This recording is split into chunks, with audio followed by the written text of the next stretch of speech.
सुबह ही दिल्ली लौट आए।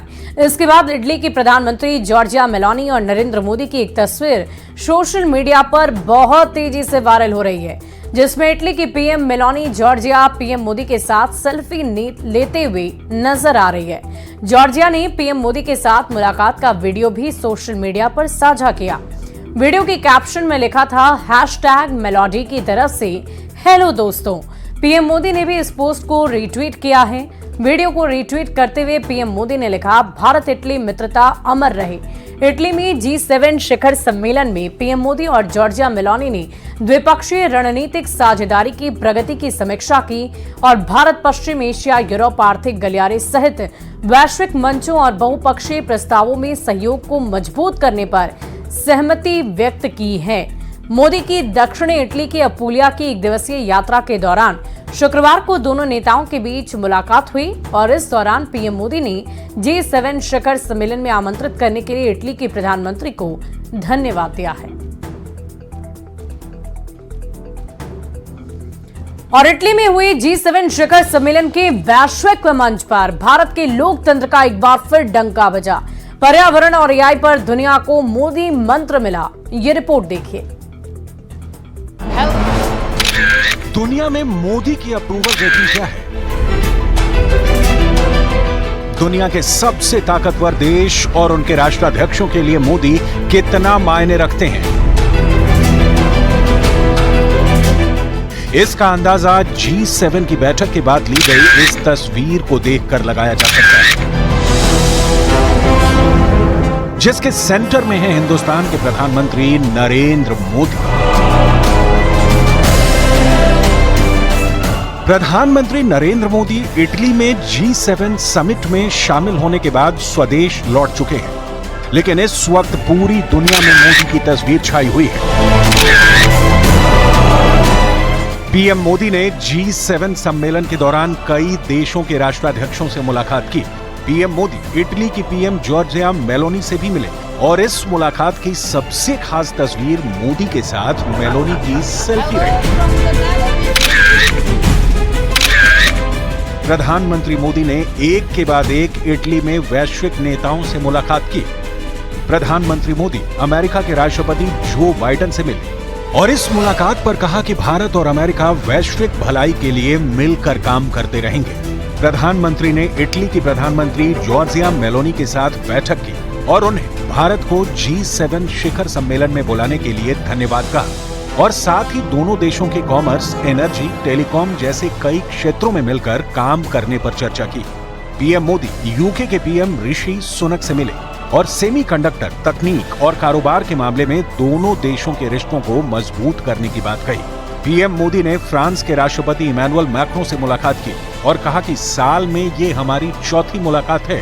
दोनों नेताओं ने रक्षा, सुरक्षा, तकनीक, AI और ब्लू इकोनॉमी जैसे मुद्दों पर चर्चा की। इसके अलावा पीएम मोदी ने G7 शिखर सम्मेलन से अलग पोप फ्रांसिस से मुलाकात की और उन्हें भारत आने का न्योता दिया।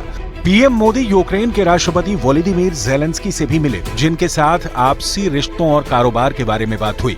पीएम ब्राजील के राष्ट्रपति लुला दा सिल्वा से भी मिले और जॉर्डन के किंग अब्दुल बिन अल हुसैन और तुर्की के राष्ट्रपति रेसेप तैयब एर्दोआन से भी मिले। उन्होंने G7 समिट के दौरान एंटोनियो गुटेरस से भी मुलाकात की। G7 समिट के आउटरीच सत्र के दौरान बोलते हुए पीएम मोदी ने ग्रुप की 50वीं वर्षगांठ पर बधाई दी। पीएम ने कहा कि टेक्नोलॉजी की सफलता के लिए मानव केंद्रित दृष्टिकोण की जरूरत है, जैसे भारत में डिजिटल टेक्नोलॉजी से लोगों तक सेवाएं पहुंचाई जा रही हैं। इसके अलावा पीएम मोदी ने भारत के AI मिशन की बात की, जो AI फॉर ऑल यानी सभी के लिए AI पर आधारित है। पीएम मोदी ने कहा कि AI का इस्तेमाल सभी लोगों की प्रगति के लिए होना चाहिए। पीएम ने कहा कि भारत AI के ग्लोबल पार्टनर के तौर पर वैश्विक भागीदारी को बढ़ावा दे रहा है। पीएम ने क्लाइमेट चेंज पर भी दुनिया को संदेश दिया और कहा कि भारत 2070 तक नेट जीरो के लक्ष्य को पाने की दिशा में काम कर रहा है। पीएम ने पौधारोपण अभियान से जोड़ने के लिए दुनिया को संदेश दिया, जिसको प्लांट फॉर मदर नाम दिया गया है। यही नहीं, पीएम ने ग्लोबल साउथ की चिंताओं को प्राथमिकताओं में रखने का आह्वान किया। G7 शिखर सम्मेलन से लौटने के बाद पीएम मोदी ने अपनी इस यात्रा का एक वीडियो भी सोशल मीडिया पर शेयर किया और लिखा कि उन्होंने विश्व मंच पर भारत का दृष्टिकोण प्रस्तुत किया।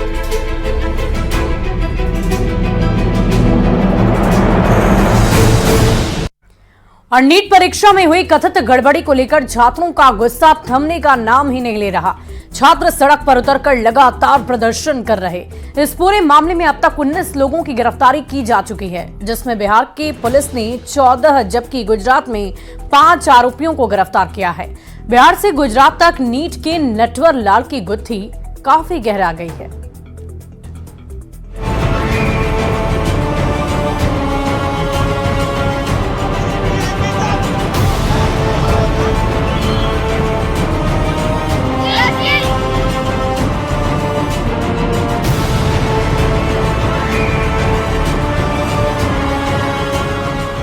मामला ठंडा पड़ता नहीं दिख रहा है।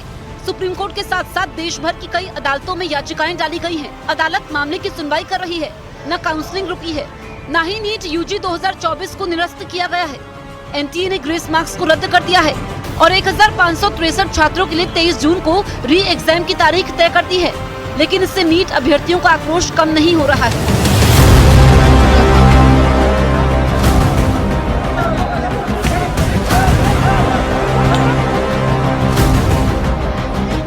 वहीं दूसरी तरफ पटना में पेपर लीक की जांच चल रही है और इस जांच के समय बिहार पुलिस को छापेमारी के समय जला हुआ एक प्रश्न पत्र मिला है। साथ में उस प्रश्न पत्र के उत्तर भी हैं, जिसे बिहार पुलिस सबूत मिटाने के तौर पर देख रही है। लेकिन बिहार पुलिस इस नतीजे पर नहीं पहुंच पा रही है कि जो जला हुआ पेपर मिला है वो नीट यूजी 2024 से ही जुड़ा है। बिहार ईओयू ने एनटीए से मूल प्रश्न पत्र मांगा है। एनटीए ने अब तक मूल प्रश्न पत्र ईओयू को नहीं दिया। मूल प्रश्न पत्र मिलने पर ही सबूत की जांच हो सकती है। पेपर लीक की जांच में ये सबसे बड़ी अड़चन है। बिहार पुलिस के मुताबिक अगर एनटीए से पूरी जानकारी मिलती है तो वो पेपर लीक के मामले में किंगपिन तक पहुंच सकती है। दरअसल जिस दिन 5 मई को नीट यूजी 2024 की परीक्षा थी, उसी दिन पेपर लीक की एक टिप पर काम करते हुए पटना के शास्त्री नगर थाने के एसएचओ ने कार्रवाई की और कुल 4 लोगों को गिरफ्तार किया। पुलिस के मुताबिक ये एक संगठित गिरोह है, जिसकी कुछ प्यादे और पेपर लीक का फायदा उठाने वाले छात्र पकड़े गए। 5 मई को एक कार में 3 आरोपी पकड़े गए। कार में 4 छात्रों की एडमिट कार्ड की कॉपी मिली। आरोपी सिकंदर ने पेपर लीक की बात कबूल की। पुलिस ने एक नीट अभ्यर्थी एग्जाम सेंटर से पकड़ा। आरोपी अभ्यर्थी ने भी पेपर लीक की बात कबूल की। 2 कोचिंग सेंटर पर प्रश्न पत्र मुहैया करवाने की बात बताई। 4 से 5 मई की रात उत्तर के साथ साथ प्रश्न पत्र देने की बात कही। परीक्षा में सभी सवालों की हुबहू मिलने की बात कही। 20 से 25 छात्रों को उत्तर के साथ प्रश्न पत्र देने का दावा किया। कोचिंग पर छात्रों को जवाब रटाने का दावा किया। 5 मई को शास्त्री नगर थाने में दर्ज की गई एफआईआर में पूरी कहानी को बयां किया गया है, जिसमें शुरुआती जांच में पेपर लीक की बात सामने आ रही है। हालांकि अभी तक एनटीए पेपर लीक से इंकार कर रहा है, लेकिन बिहार पुलिस की जांच में जो बातें सामने आ रही हैं, वो पेपर लीक पर मोहर लगाती हैं। और बिहार ईओयू का दावा है कि पेपर लीक की घटना मध्य प्रदेश और गुजरात में हुई और वहाँ से पेपर बिहार पहुँचा। उधर गुजरात के गोधरा में पुलिस ने नीट परीक्षा पास करवाने की साजिश का पर्दाफाश किया है। पुलिस ने 5 आरोपियों को पकड़ा है, जिसमें 2 आरोपी मुख्य साजिशकर्ता बताए जा रहे हैं। Education consultant company Roy overseas पर आरोप। गोधरा के जय जलाराम स्कूल पर आरोप।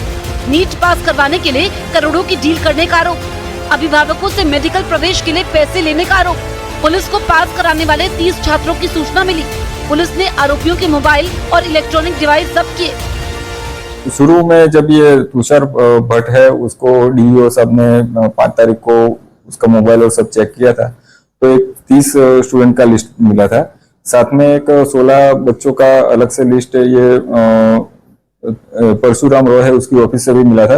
ये जो 16 बच्चे वो पहला 30 का लिस्ट था, उसके अंदर वो भी नाम उसमें है। पुलिस के मुताबिक गोधरा के जय जलाराम स्कूल के प्रिंसिपल तुषार भट्ट और रॉय ओवरसीज के परशुराम रॉय ने यह साजिश रची।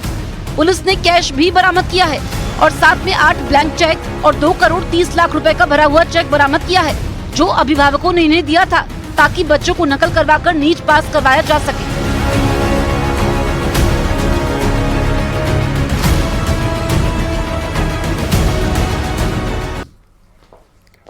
उत्तराखंड के रामनगर के विश्व प्रसिद्ध जिम कॉर्बेट नेशनल पार्क में पर्यटन सीजन खत्म हो गया। जिम कॉर्बेट नेशनल पार्क का ढिकाला जोन मानसून सीजन को देखते हुए आज से पर्यटकों के लिए बंद कर दिया गया है। मानसून सीजन के लिए ढिकाला और दुर्गा देवी जोन को भी बंद कर दिया गया है और इसके साथ ही आज से कॉर्बेट पार्क के सभी पर्यटन जोनों में नाइट स्टे की सुविधा भी बंद कर दी गई है। 30 जून को कॉर्बेट पार्क का बिजरानी पर्यटन जोन भी पर्यटकों के डे सफारी के लिए बंद हो जाएगा। अब पर्यटक केवल 2 जोन यानी कि झरना और ढेला में जंगल सफारी का आनंद ले सकेंगे।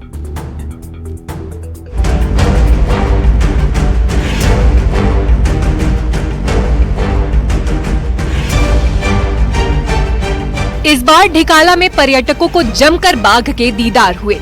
वाइल्ड लाइफ और टाइगर के लिए कॉर्बेट पूरी दुनिया में मशहूर है। यहाँ के बाघ देखने का रोमांच पर्यटकों के सिर चढ़कर बोलता है। ऐसे में जब वनराज पूरे परिवार के साथ दिखाई दे रहे हो तो इस रोमांच की कल्पना करना भी मुश्किल है। और हम लोग आज सब ढिकाला जोन जा रहे हैं, जो जिम कॉर्बेट का सबसे फेमस जोन जो है वो ढिकाला जोन है और जो है आज ये बंद होने वाला है। और देखते हैं हमें टाइगर दिखता है नहीं दिखता है, बाकी लक है। वैसे सबसे ज़्यादा टाइगर इसी जोन में दिखता है। अनुभव बहुत अच्छा रहा है। टाइगर साइटिंग बहुत अच्छे से हो रही है। सरकार ने एनटीसी ने बहुत अच्छा काम करा है। टाइगर के नंबर्स बहुत बढ़ रहे हैं। अभी भी अंदर आप जाएंगे तो देखेंगे तो बहुत छोटे छोटे कब्स अवेलेबल है, प्रेजेंट है। मेरे को बड़ी अच्छी टाइगर की साइट सीइंग हुई है और मैंने देखा टाइगर्स भी देखे, बच्चे भी देखे, कब्स वगैरह थे उनके साथ और बहुत अच्छा लगा। यहाँ मेरा 2 दिन का स्टे था और बहुत अच्छा मेरे को वो लगा कि अंदर का जंगल वंगल बहुत अच्छी तरह मेंटेन किया गया है। उधर कॉर्बेट प्रशासन पर्यटन सत्र के सकुशल खत्म होने पर खुश है। यहाँ इस बार विदेशी मेहमान भी अच्छी संख्या में आए। इस बार कई वीवीआईपी के साथ ही क्रिकेटर सचिन तेंदुलकर भी कॉर्बेट के ढिकाला पहुँचे थे। देखिए, इस वर्ष जो पर्यटन सत्र रहा इसमें काफ़ी अच्छी संख्या में हमें टूरिस्ट आए हैं। फॉरेनर्स की संख्या में इसमें काफ़ी बढ़ोतरी हुई है। लगभग 15,000 से ज़्यादा फॉरेनर्स जो लास्ट ईयर हैं उससे बढ़े हुए हैं। सभी को अच्छी साइटिंग्स मिली हैं। कॉर्बेट का ढिकाला जोन अब 15 नवंबर को खुलेगा। तब तक गजराज की चिंगार और वनराज की दहाड़ से पर्यटक दूर ही रहेंगे। न्यूज़ 18 के लिए रामनगर से गोविंद पाटनी की रिपोर्ट। और T20 विश्व कप का रोमांच